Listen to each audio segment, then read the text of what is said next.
Patuloy ang tigil pasada ng transport group na Piston. Para sa update, magbabalita si Mobile Journal Francis Rivera. Francis, kumusta ang sitwasyon dyan? Cheryl, patuloy pa rin at nagsisimula na ang programa at ang tigil pasada ng Grupong Piston. Ngayon dito sa QC, kung mismo yan sa may Welcome Rotonda at ikot ko lang kayo dito sa sitwasyon.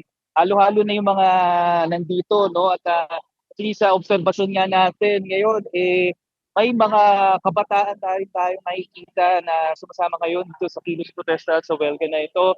At ngayon naman, at sa security naman, Cheryl, may mga police din na naka-standby, no? Nakausap din natin yung sa QCPD kung saan nga may naka-deploy ngayon na mahigit 50 na police personnel kung saan nga mag-aantabay at iikot at susunod dito sa magiging marcha nila kasi ayon nga dito sa Piston, sa grupo ng Piston, matapos nila magsigawa ng maikling programa dito, ay tutulak naman sila papuntang Menjola.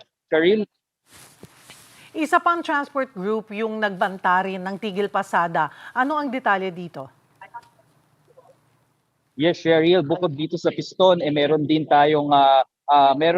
na suwestyon ang Liga ng Transportasyon at Operators sa Pilipinas or LTOP, kung saan nga taasan daw ang ayuda na matatanggap ng mga jeepney drivers, no? Kung sa mga traditional jeepney ay nais nilang mataasan to ng 15,000 pesos, 10,000 pesos, habang doon naman sa mga traditional na jeepney, sa mga modern na jeepney ay 15,000 pesos. Hindi raw kasi talaga sasapat yung 5,000 piso na ayuda na ipapamahagi sa mga jeepney driver para yan sa susunod na linggo dahil meron pang nakaambang na pagtaas ng presyo ng diesel sa susunod na linggo.